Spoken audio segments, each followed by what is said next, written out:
today who you're going to serve. You have a choice right now who you're going to serve. You got to go back and live like the Canaanites and the pagans and enjoy their loud rap music that glorify all kind of swearing and cussing. Amen. And talk about women as whores and glorify drug using and idolatry and perversion. You can go back to that, or you can serve the living God and be a good Christian young person. They had a choice set before them that day. How many days do you get up with a choice that is set before you?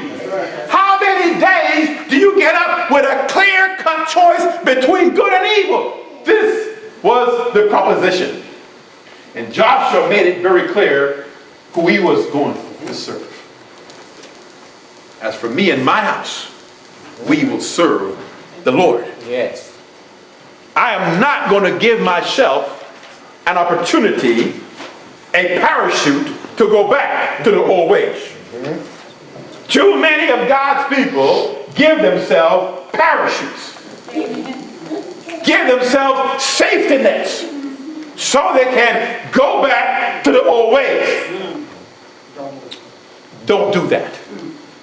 Once God has taken you out of Egypt, once he has shown you the superiority of the faith of the God of Israel, once he has shown you where you're supposed to go, that you might thrive and live and prosper and be successful and help people, you don't go back. As for me and my house, we will serve the Lord. Now, who was his house? His family. Yes. His family constituted his house. And what Joshua was saying to the people is, I can't control what goes on at your house, but I can definitely have influence and impact upon everything that goes on in my house. And so this message is really for those of you that consider yourselves to be heads of household. Parents. Now, if you're a single lady raising kids, you are the head of your household. And so you are then in the place of Joshua. And you need to say, as for me and my house, we will serve the Lord. Yes. We're not going to give ourselves an alternative. We're not going to let our young man grow up to be sissified. Amen. Those of you who have boy kids, Amen.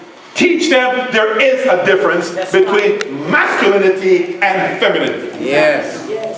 We want our young men to learn how to work hard, be responsible, and if they happen to germinate a child, take responsibility for it and take care of your child. Amen.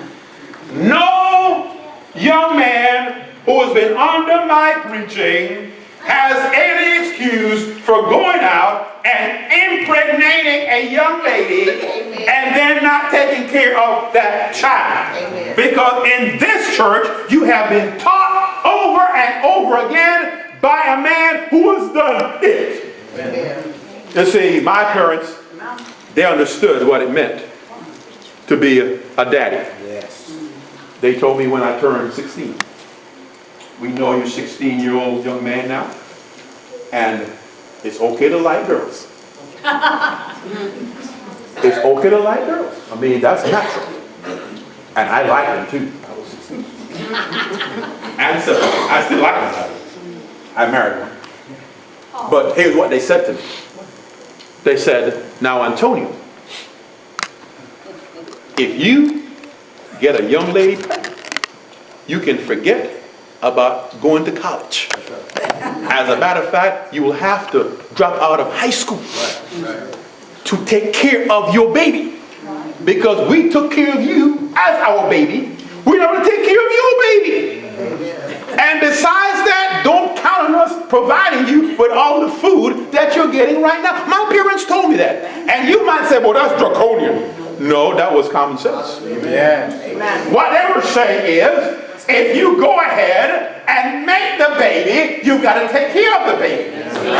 Don't be a baby daddy, be a father. Amen. Amen. Young ladies, you don't want a baby daddy. You don't want to be a baby mom. Amen. No. The people that created that, the rappers, they're not right with God. Many of them are queer, they're homosexuals. Yes. And you can quote me on that. This is on tape, by the way. They're homosexuals. They're queer. They're not real men. A real man does not sleep with another man. That's right. Men don't sleep with men. And real women don't sleep with women. And so you don't want to be following in the footsteps of these people who are not right with God. You got to separate yourself from that because they are Canaanites. And they're Egyptian in their thinking. And they're not serving the Lord. You see, the Lord Jehovah is a holy God. Yes. We in the 21st century had better remind ourselves we serve a holy God. And so that includes, sir, if you marry a wife, then be satisfied with that one wife. Amen. You say, well, they practice polygamy in the Old Testament. Well, we're living in New Testament times.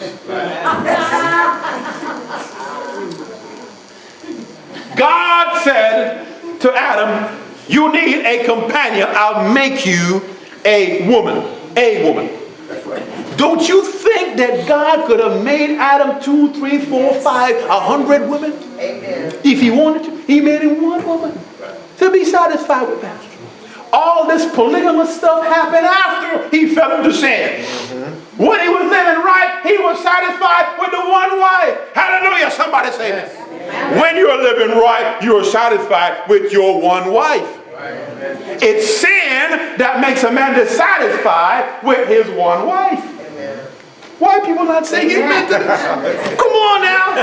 You see, I'm not on the pulpit, so you folks don't feel threatened. I'm right down here in floor level today. The problem with America today is that we want our cake and eat it too. We want to have this appearance of respectability, but having something on the side, a little cake and ice on the side. And by the way, no woman should be satisfied with being a man's side dish. That's right. Why do you want to be somebody's side dish? Be the main course. If you can't be the main course, tell that fella, hit the road, Jack, and don't you come back no more. Just leave.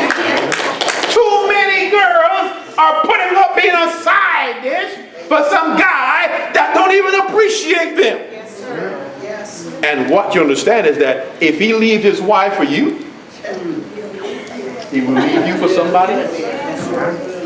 When he turned my age, 50, 60-year-old, you're looking for his trophy wife then, who will be 25, 30 years younger than him. Foolishness. When you are serving God, sir, those thoughts, that way of thinking does not become part of your existence. Because you are serving the Lord, Jehovah God. Amen. The Holy God, the Alpha and Omega, the beginning and the end, the first and the last. And that God teaches people how to live clean. Yes. So in your home, when you say, as for me and my house, we will serve the Lord, that means you want to teach your children what it means to be faithful to their mama. Amen. That boy needs to see that daddy is faithful to mommy. Don't let your children come and catch you with your secretary or with your some salesperson or somebody that you work with. Don't let your kids see you do that stuff. We're talking about serving the Lord. As for me and my house is my family. I'm not talking about the walls of the building where I live. It's my family. And so dads, you sit down with your wife and with your kid. Well, first of all, you love her. You love your wife and your children. You show your wife affection, caring. You touch her the right way. You speak to her the right way. You play with her the right way. That's why I said, if you married, you and your wife should be having some playtime. If you're married and you and your wife don't have no playtime, something wrong in the home. Right? So you get some playtime with your wife, and the wife has some playtime with her husband. and they love and they fellowship. And then when you have kids, you sit down with your children and you teach them how to grow up to love God, how to love each other, how to work together, how to share, how to pray for each other. When somebody's hurting in the family, everybody's hurting. Nobody's envious of another person. Nobody's trying to take advantage of somebody else. That's what you teach family. And I'm so brokenhearted because as I look out and I go from place to place, there are so few families that are doing this. And we say, well, the country is run by a bunch of hypocrites, lunatics, power-hungry people, whatever. The Democrats and Republicans have made a mess of Congress and the government, and this may be true. But I submit to you that the nation goes as the family goes. Uh-huh. The nation is made up of families. And when men and women are serious about serving the Lord, they get with God and they pray together. Yeah, that saying, the family that prays together, stay together, that is true. You pray together, you love together, you play together, you have some time of refreshment and fellowship, you go places together, you let the other person know that you care for them, and when you're away from your family, you give a phone call, you call each other during the day and buy this stuff. You know what the problem I have with millennials today? You call them on their cell phone, and the phone rings 15 times, they don't answer the phone. And then you send them a text message, they don't answer the text message. But I know that's because they're always, they're busy and everything. But if somebody is calling you, pick up the phone and answer. And somebody is trying to tell you something, they love you, they care for you, they want to hear a human voice. There is no substitute for the human voice. Right. So why are we into textology?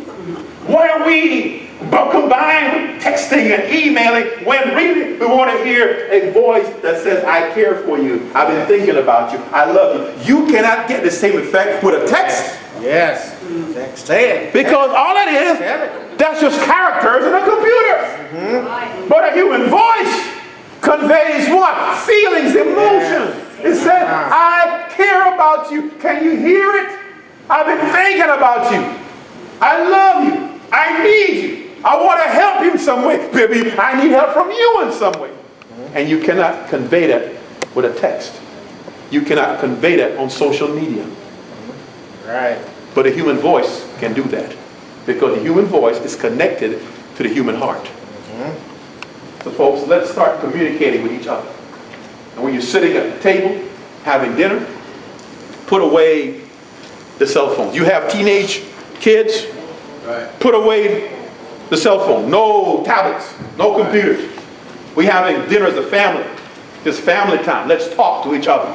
Let's interact. After family time, let's have devotions. Let's talk to God. Let us pray to God. You know, one of the best things you can do, and one of my daughters said this to me, said she's so happy that I taught them how to pray. Because something had developed in their lives, and they said, we're so thankful, Daddy, that you taught us how to pray, so now we're on our own, we know we can go to God. Yes. Well, how many kids leave the home and dad or mom never taught them how to pray? But they bought them Air Jordans, $200 a pop. Yep. And they gave them tickets to Busch Gardens and to SeaWorld and Disney World and every type of world. And they gave them everything their heart desired.